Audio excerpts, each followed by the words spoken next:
I am your host, Jeff Mohr, and this is Gruesome Magazine, where we review the very latest in streaming and video-on-demand horror movies.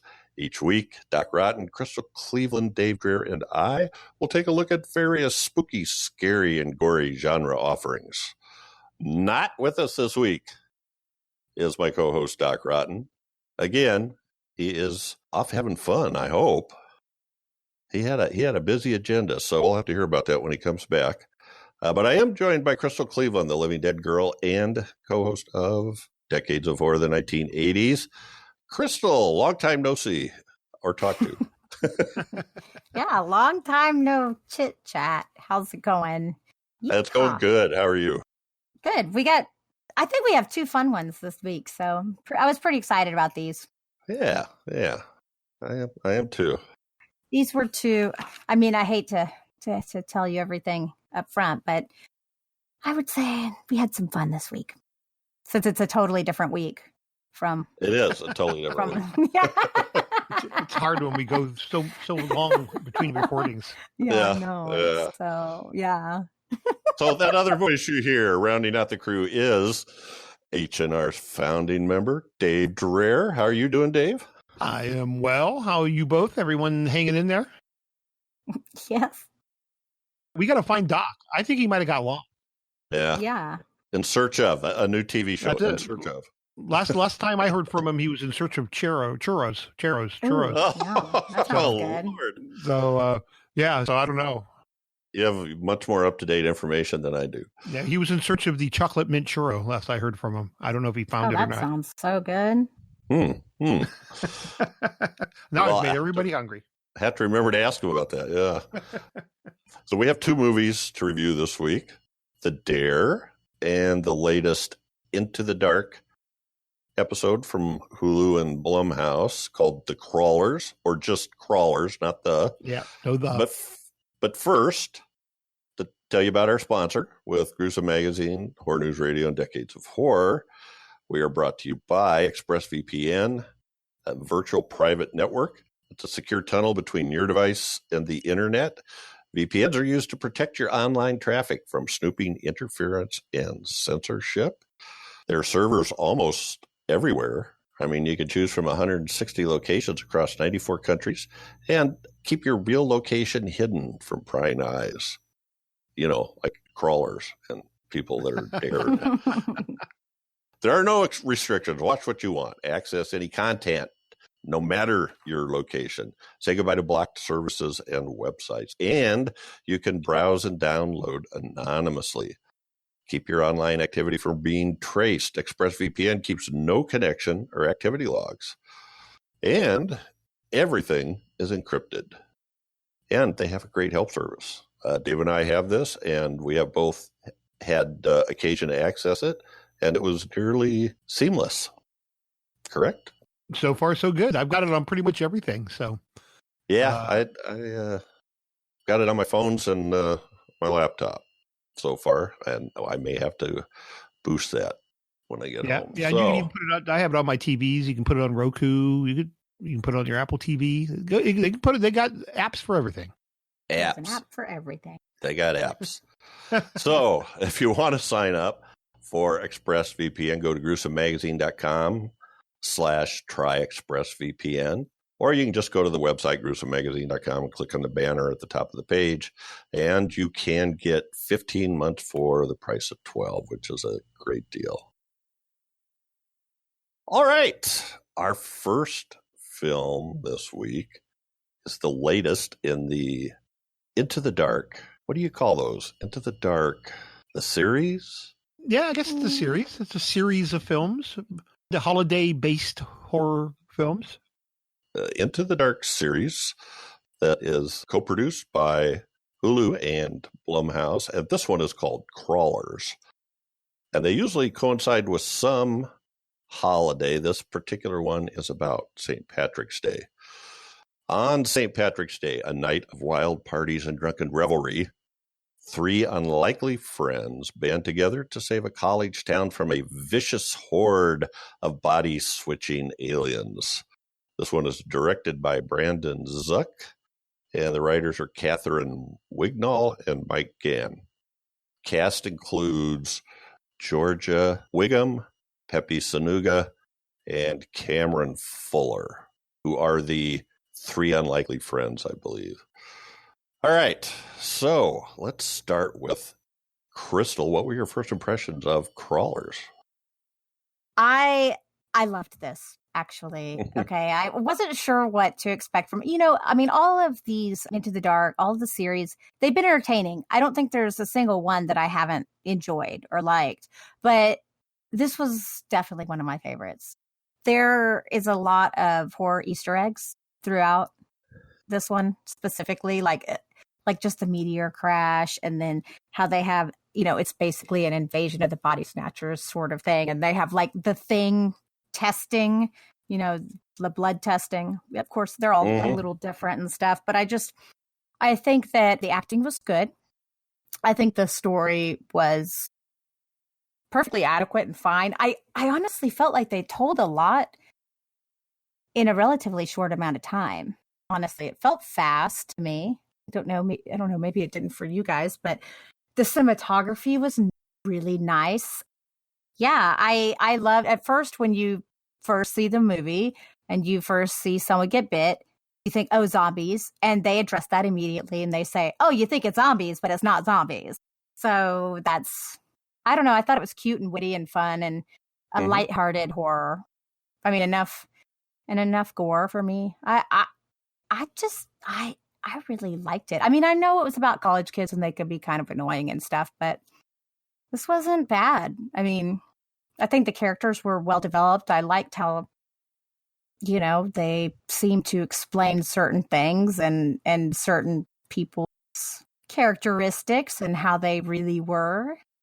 I liked it a lot. Yep. You liked it a lot. Dave Dreher, what were your first impressions of Into the Dark Crawlers? These Into the Dark films have actually all been very strong. Crystal was not lying to you. They're just a ton of fun. Some are better than others. I enjoyed Crawlers quite a bit. It refers to what my first thought was going to be some type of a bug movie, something like that. But it refers to a pub crawl that's going on yes. during St. Patrick's Day. So it has nothing to do with bugs. And then again, it's very tongue in cheek. I really like our. I'm not sure who plays the drug dealer girl. Oh, she's awesome. She's really Georgia good. Wiggum. Georgia Wiggum. Yeah. She's really good as a drug dealing conspiracy theorist who has this all figured out. But she's really good, real smart alecky, but kind of. It's kind of hard. I know it's kind of hard to say. She's a drug dealer, but she's a good person. But she's a heart of gold. A good person. Yeah, and she truly cares for these people that come into her life, and they're trying to solve this alien invasion. But I thought she was great, and just her smart ass remarks and that type of stuff was enjoyable throughout the entire movie. They dance around a lot of the different horror tropes, but they do it really, really well.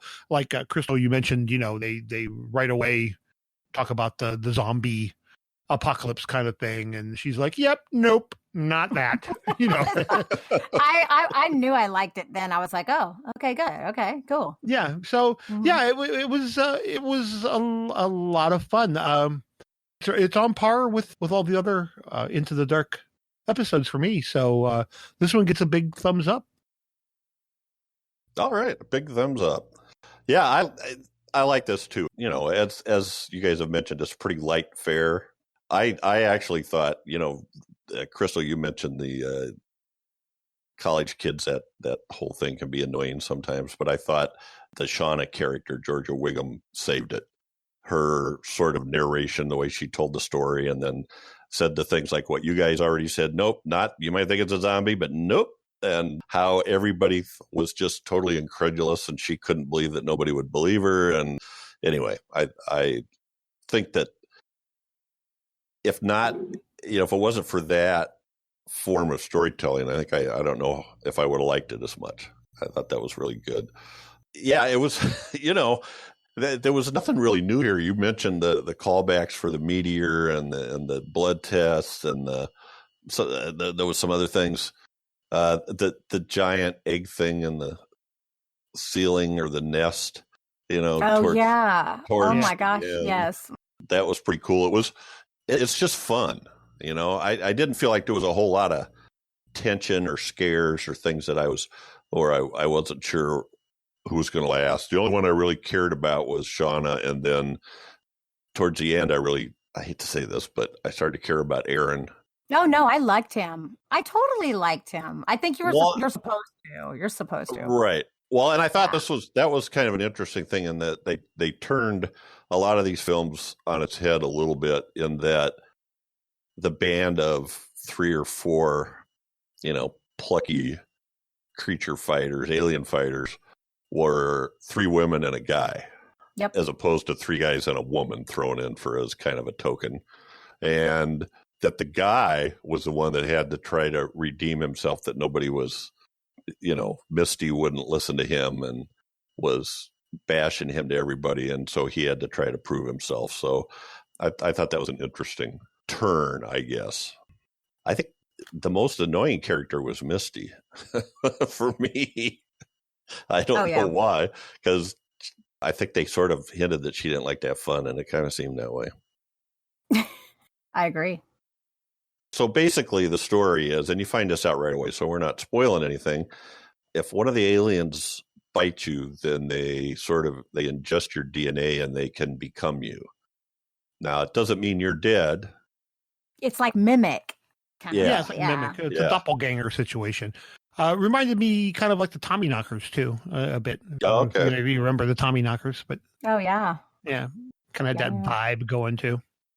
Well, and technically, in Invasion of the Body Snatchers as well, you didn't have to be dead, right? To have, they just killed you because, you don't want to be walking around, but yeah, that's one of those things. This is one of those tropes that bothers me the most, is the idea of somebody's not who you think they are. And so they play a couple of those pretty good, although there's a scene where their friend Chloe, there's doubles of them, I had a problem with that. You did? Oh, they were both standing there holding their arms. Like, she obviously had bit her. So to find out which was which, why didn't they just tell them? That's true. Yeah, that's okay, true. but you know what? You know what, Jeff? I didn't even think about it. I didn't either until you just said it. But yeah, now I feel kind of stupid.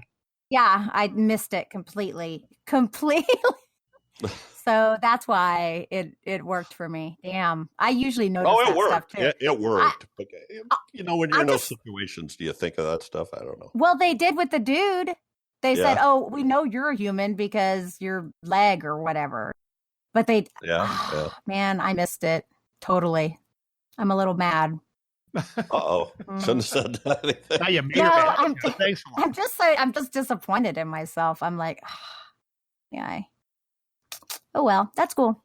Okay, so one of the things I'll say about the Into the Dark series is that it seems like every single episode deals with some sort of, cultural or political thing that's happening, like, and when the main character getting roofied and sexually assaulted was an underlying thing here, and no one believing her. This is a whole thing that happens in our society. So I think it's interesting that pretty much every episode they have something to that effect. Like Valentine was obviously controlling abusive relationships, and they always have, and they seem very female empowerment, which is nice. I'm just saying, as a woman, I just notice this stuff.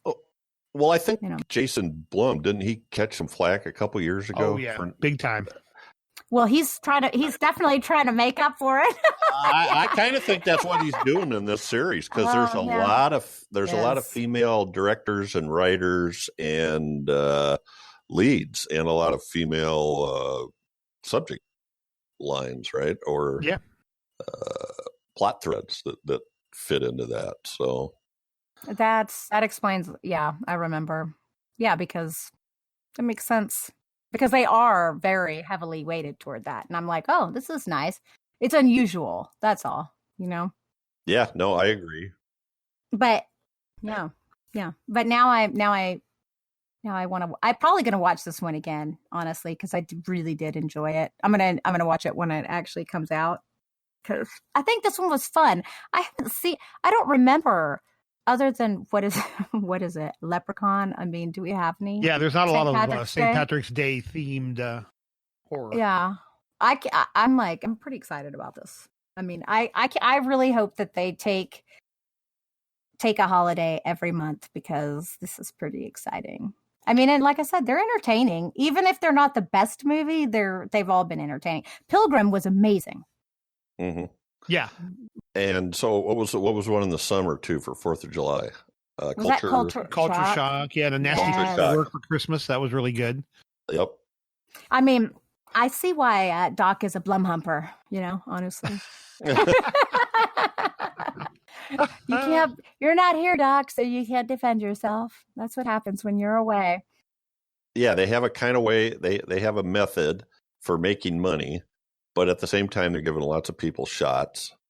And I think they're doing better than, one of my favorite writers, Theodore Sturgeon, always said 90% of everything is shit. Yeah. And you got to wade through that for the other 10%, but I think they're batting better than that. Oh, I do too. Oh, for sure. Yeah, for sure. I think some of the first ones, maybe I was like, Hide the Body. I don't remember names. That's how unmemorable they were.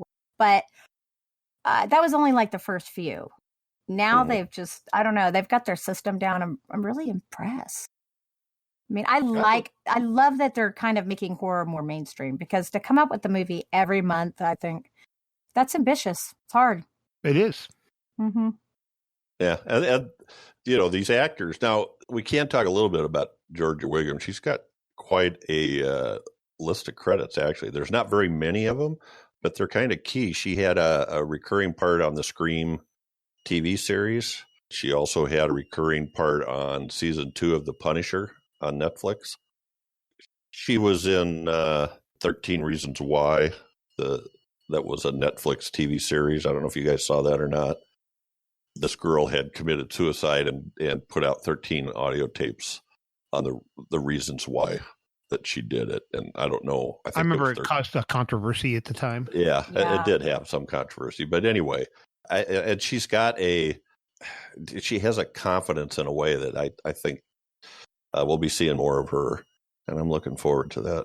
She does a really good job in here of playing that sort of quirky conspiracy. We have another conspiracy theorist. Yeah, at least she doesn't come out of the water and have a podcast. So we're okay. Right. Who's right? Who's right? But she has like a YouTube channel or something. I don't know what she's. I don't know if a drug dealer having a YouTube channel is a good idea. But anyway, she's doing some kind of a deal.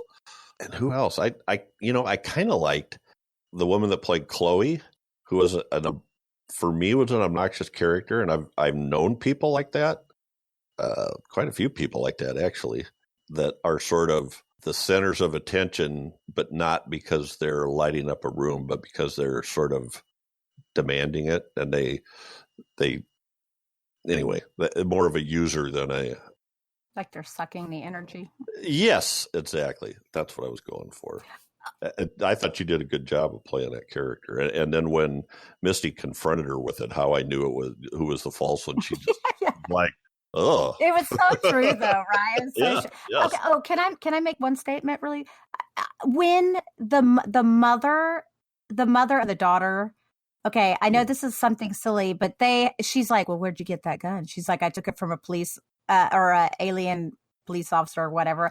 And the way they smiled at each other, that was cast so perfectly. I was like, they look like mother and daughter, but the moment was very real to me. I know it's something silly and not like, anything crazy or anything, but that moment, I don't know. It just, she was a great character. Moment. Yeah, the mom was hilarious. Yeah.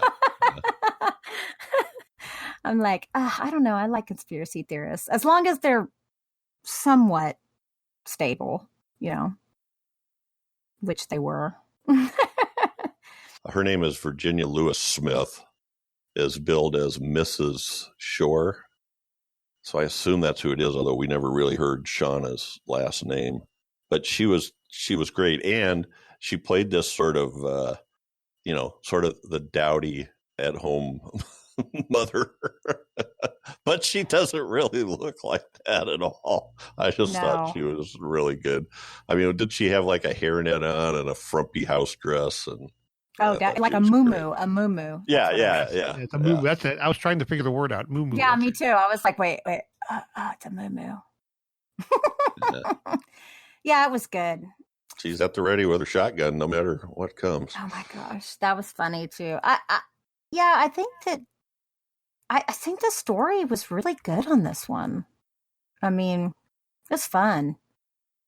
Yeah. But I agree with you that the way it was told, I think definitely helped. Like the narration was cute, kind of funny, and then you see her at the end, it comes back around, and then, they could keep the story going. I don't know. Yes, and yeah, they do, didn't they? Oh, no, Dave, I'm not going to say the S word. Don't do it. But it's there. It's there if they want it. Okay, so let's do final thoughts, score, and favorite scene, and Crystal for the crawler, or God, I keep saying the just crawlers. I want to say the crawlers too. I don't know why, but okay. So obviously, yes, watch it. You'll like it, and if you don't, I'm sorry, and you still should watch it. But I'm going to give it a 3.5. And nice. I know I've mentioned it, but I'm going to mention it again. My favorite scene is where they were testing the blood. It just reminded me of The Thing, and I just loved it. And it's so silly, and I know they were just going to cut themselves to see if they bled red or not to find out if they were human. And it worked out very similarly, too. I liked it. It was good. And that's all. You ever notice how aliens always have green blood? Yeah. It's the only approach. I think I would kind of like some blood. I think blue would be cool. Maybe purple. But green is the opposite of red, so it just makes it very easy to distinguish. Yeah, I think that's probably a color scheme kind of thing. Okay, Dave, how about you? First, final thoughts, score, and favorite scene. Yeah, I enjoyed this a lot. I'm with Crystal when it actually comes on Hulu. I want to watch it again. It was just an enjoyable romp. It was a romp, guys. That's what it was. Yeah, it was a romp. I'm going to give it a 3.5 also. My favorite scene, you guys kind of touched on it a little bit, but it was actually the scene when they go home to mom. I just thought that whole scene was great. I loved it when they're kind of seeking her for counsel, and she plops her big old butt down in that couch and goes, "You're all fucked." I laughed for a couple minutes at that one. I gotta find another favorite scene. That was yours too. That's hilarious. Yeah. That whole segment was really good, and there's not any alien action or anything going on. It's just some very good actresses playing off each other very, very well. Yeah, enjoyable. I highly recommend this one. Yeah, very good. Yeah. I like this too. I think a fun romp is a perfect description of it. The strong female characters and the guy that plays Aaron is does a good job too. He's ends up being likable, and Virginia Lewis Smith as Shauna's mother. Also, those two, I think, kind of, I don't know. They're just cool. They're the ones you want to be fighting alien invasion. I am also giving this a 3.5. And my favorite scene, I'm going to pick, since Dave took my scene. Sorry. When Aaron is tied to the bed and they come in and he's got a big chunk out of his leg. And then Misty's like, this is kind of where it's kind of mixed, because she says that she saw him leave with her friend Chloe, and he's like, wait a minute, come on. You thought I got all the way back here, tied myself up, got bit in that amount of time? You guys just ran straight here. So I don't know. I thought that was a good, they used logic to prove that something was going on. I guess they had evidence and logic rather than someone didn't have to just believe him. And I don't think anybody did just believe him. They all ran into some evidence. And I think that was kind of the whole theme, right? That was Yeah, it's like a whole, I just love it. It's so thematic, kind of. Yeah, sorry. Well, 3 cheers for Georgia Wiggum and Shauna. Yes, very much. Yeah, I would love to see them again together in something else. Good stuff. Ooh, do we have a new Night Stalker? Okay, our second movie tonight is called The Dare. It is about a rare family night for Jay and takes a brutal twist when he awakens in a basement with 3 other prisoners. As their vengeful captor runs riot, Jay engages in a twisted battle to solve the puzzle to his past and save his family's future. This one is directed by Giles Alderson and written by Giles Alderson and Johnny Grant, and stars Bart Edwards, Richard Brake, and Richard Short, and Alexandra Evans. All right. This one is in your court, Dave. What were your first impressions of The Dare? I went into this one like really blind. I hadn't even seen the trailer for this. I really didn't know anything about it, so I didn't know what I was in for. But I knew as soon as I heard Richard Brake's voice that it was going to be nothing but good things. I really like that. I like this guy as a villain. He is the quintessential horror villain. I mean, he really is. His voice and his demeanor, he's really great in this. I like him a lot. I mean, the obvious comparisons to like Saw and that type of stuff is obvious again, because that's kind of what it is. They do mix it up a little bit though. This is another bloody mess. This is a bloody mess. But yeah, the guy wakes up like in a barn, or they never really do say where he actually is, but there's other people already in there and they don't know why. They kind of piece it together. And every now and then this guy in a wife beater shows up and just beats the living shit out of him. and some very horrific, in some very horrific ways. I mean, we get people nailed to the wall. We get people force-fed bugs. We get worms put in people's eyes. I mean, this thing is just all over the place. Yeah. But it was all good. I've never been a real big fan of like the torture porn stuff, but I think we've had a little bit of a time away from it now. So that made this seem a little fresher than maybe it actually was. Again, kind of a little bit of some shades of The Collector kind of in there a little bit too. It was good. Even a little bit of Dexter, because you had this guy trying to be the father figure, the Richard Brake character, the whole thing with releasing the evil, watch the evil flow from me. But it was creepy and good. And when it all comes full circle, when it all makes sense, because this is kind of told in a little bit of a disjointed, I wasn't 100% sure what was going on for a little bit. Right. It's kind of told in a disjointed timeline, but they do pull it all together, and it made for a really enjoyable watch. This one held my attention the whole time. At no point was I bored. That's for damn sure. So The Dare is A-okay in my book. I dug it. You get these the storytelling is alternate scenes following Jay, his capture, and then what happens to him locked in this room with these other people. And Richard Brake and the little boy named Dominic. And it takes a while for you to figure out how they connect. And I think that's effective, at least for me. Yeah, it works. And then when you get it, I have a feeling we probably all put it all together at the same time. I mean, the script's kind of crafted in such a fashion that you kind of go, and it all kind of makes sense. So, kudos to the writer, because that can be kind of difficult to do. You can kind of get lost in your own storytelling there, but they pull this off pretty masterfully. And there was some pretty horrific stuff in this. I mean, the whole thing with the lye bath, or I don't know, was that like a lye bath or a steam bath? I'm not sure what that was. I thought it was blood. Well, no, there was that whole blood hose thing too. But again, I don't want to go into spoilers too much. Well, he called it scalding, and I didn't know if it was so that would be hot. Like if they boiled them, kind of. Yeah. So I mean, there was some stuff, and again, that whole the blood pool, and him carrying around that hose and spraying everybody with the blood. It's like what the hell? So there's a lot to like in this for the Gorehound, that's for sure. Okay, a lot to like for the Gorehound. Make Dave happy. Crystal, what are your first impressions of the Dare?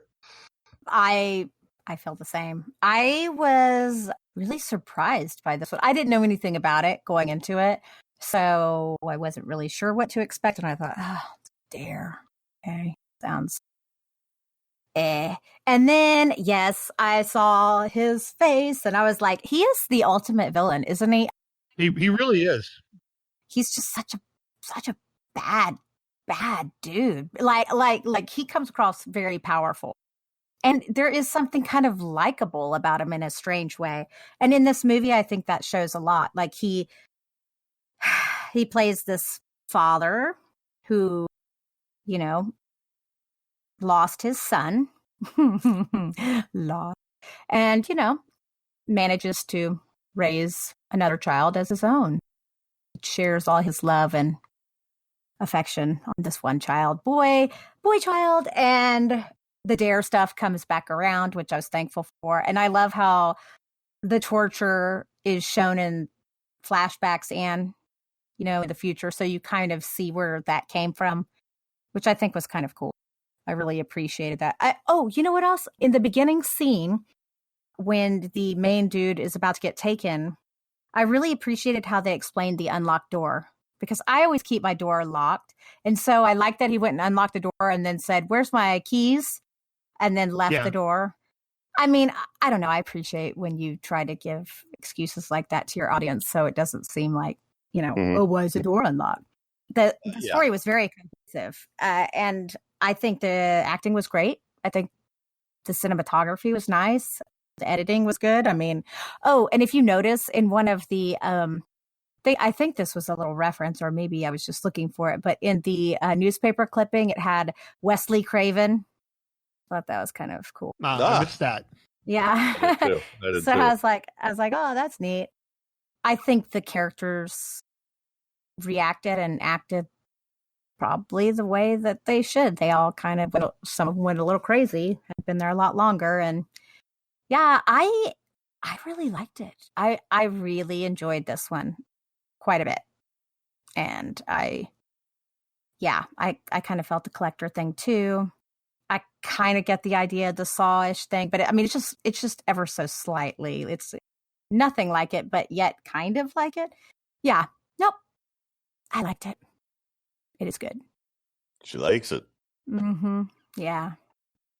All right. The Dare. I'm totally with you guys. The acting I thought was great. And these actors I hadn't recognized before, but I thought they did very good. The guy that played Adam, that was one of the guys already locked in the room and was pretty bloody. I thought he was good. Alexandra Evans, which I mentioned at the beginning, played Kat Gill, and Bart Edwards as Jay were pretty good. And I hope this gives them more work along these lines. Yes, Richard Brake. Well, he's got that sort of, I don't know. You're right. I wish I could think of a better way to say it. He's just a great villain. He's got that look that you don't know, his sweet smile might have a hidden explosion behind it. He'd be talking to that kid, and the next thing you know, like you said, Dave, he's spraying him down with blood from a fire hose. And you're going, what the hell? What did he do? I don't even know what he did. I did like the way that they alternated the storytelling and how you finally kind of figure that out. And it was exactly like you said. It was like, oh. And then there's a place where the characters do that too, right? Right, yeah, they put it all together. Oh, wait, so the other thing I really liked was the development of the kid, Dominic. Oh, The rationale behind him, because he escapes, but then realizes, I guess, where's he escaping to, and doesn't know exactly where he is, and then he goes back. Yeah. Oh, it's so sad. It's so sad, really. Yeah. It's like, oh, okay. Yeah, some great gory, creepy stuff. Oh God, Dave, you mentioned all of them, but man, the worm in the eyeball thing, that was I don't know why the bug down the throat didn't bother me as much, but the worm in the eyeball, that was just Yeah.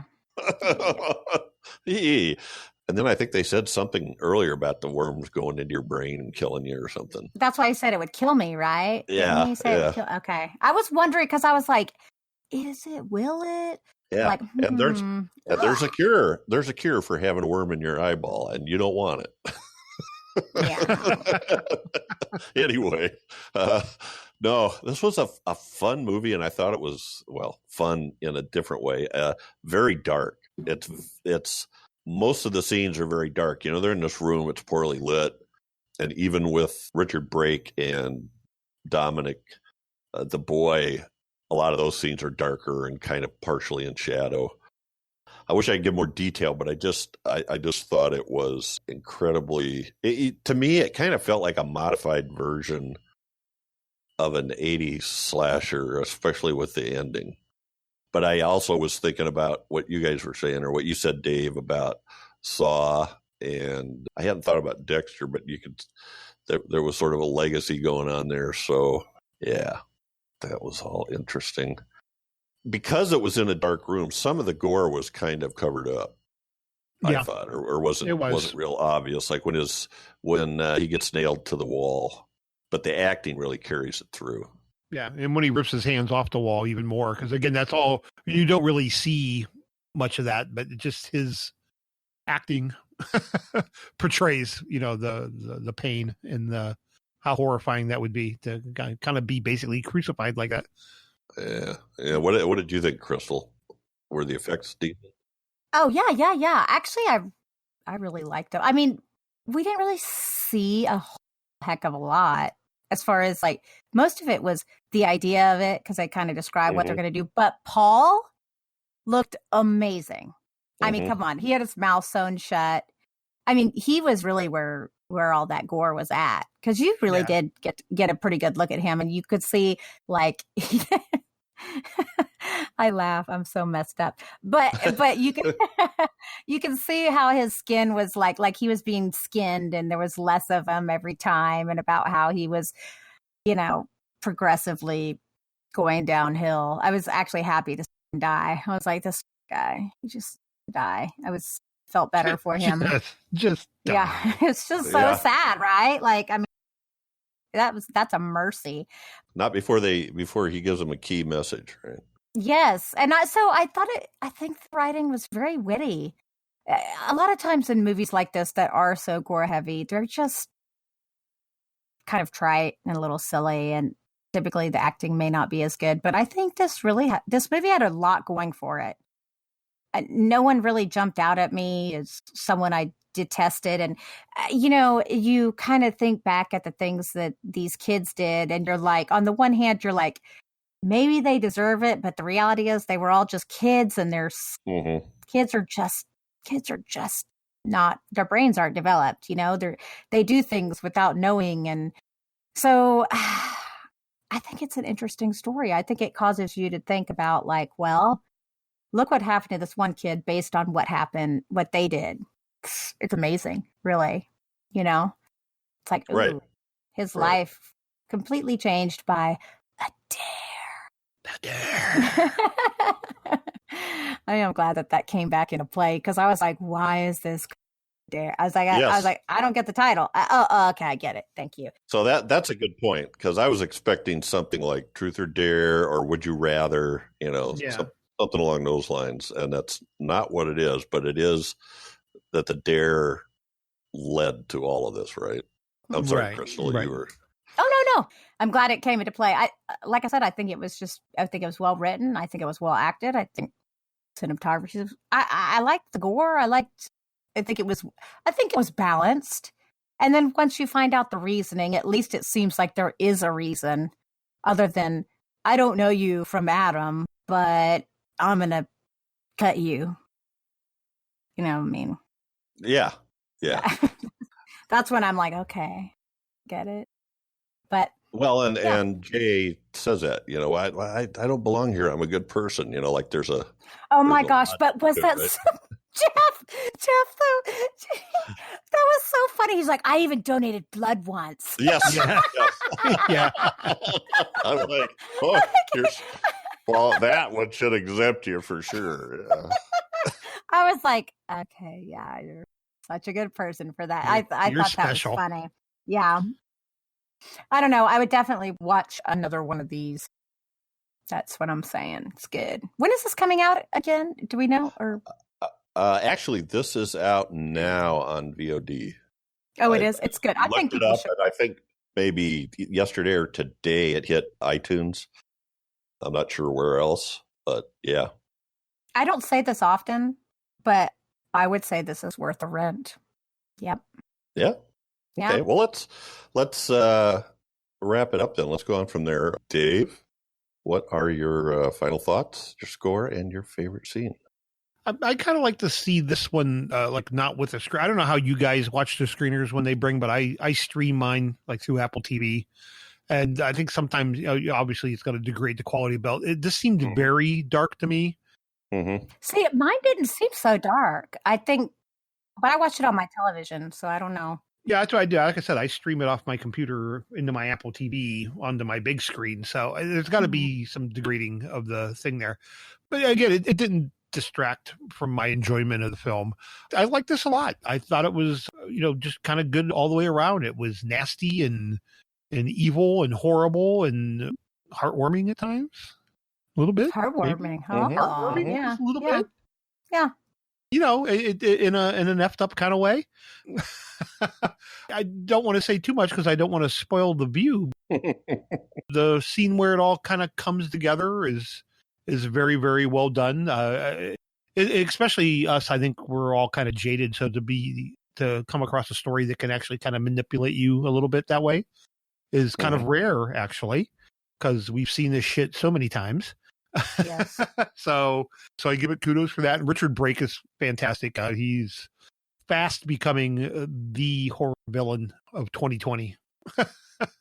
For me, between Three from Hell and this, if I see his name on it, I'm going to be checking it out just because I know he's going to give me a quality performance.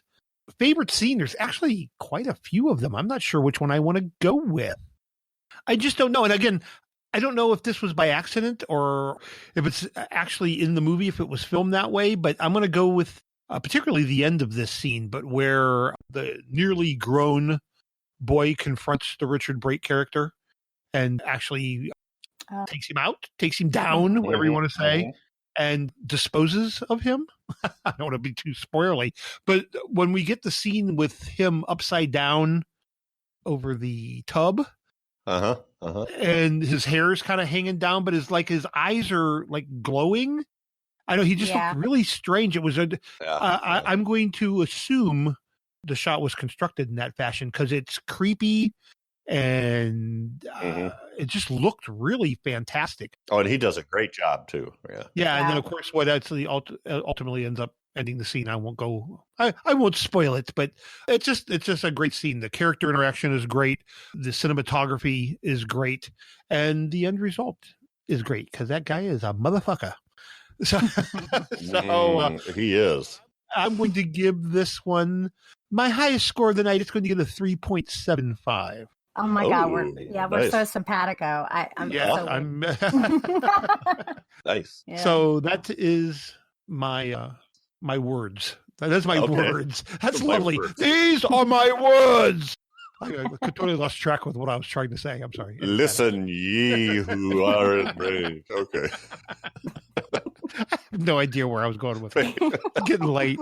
So, Crystal, your final thoughts, score, and favorite scene for the Dare. I concur completely with Dave. Like I said, I don't say this often, but I think it's worth a rent. Actually, it's good. It's fun. It's good. It's gory. It's got a good story, and it is a little touching and oddly, it's got a weird emotional arc. You almost kind of like the bad guy at points, and both the bad guys. You know, I mean, it's a very interesting little ride you get to go on there, and there's a lot of good gore, and it all makes sense, which pleases me greatly. And I'm giving it also a 3.75. And my Yes. favorite scene, there's a lot, but I will say a scene that said a lot to me was the meat feeding scene when you see them get fed and their reaction and how feral, because these people aren't normally like that, but then you see that happen and you see how they reacted. They still shared too, but they clearly have, become a little bit, feral. That's a good word. Yeah, feral works. Feral, yeah. He says he's a vegetarian. He's like, no, I'll pass. I'm a vegan. I was like, oh, no, you better start liking that dude.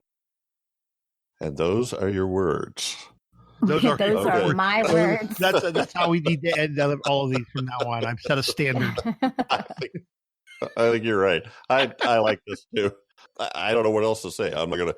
Richard Brake is great. Oh, I know what I wanted to say. The director, Giles Alderson, I think this is his first narrative feature, but he also did a documentary on how World of Darkness and Vampire the Masquerade created a phenomena in the 90s. Oh my God. Vampire the Masquerade. Oh my God. I love that game. Oh. So I thought that actually sounded pretty interesting and had a big effect on his life.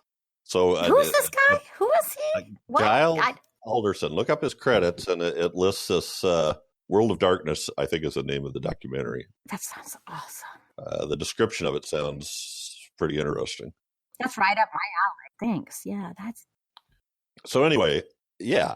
And, again, we often get first-time or early directors, and this is very well done. Everything about it, the storytelling, and I believe he was co-writer as well. Yes. So, I'm with you guys. People should see this. I'm giving this a 3.5. And my favorite scene is going to be and I already mentioned it, when Dom escapes but doesn't.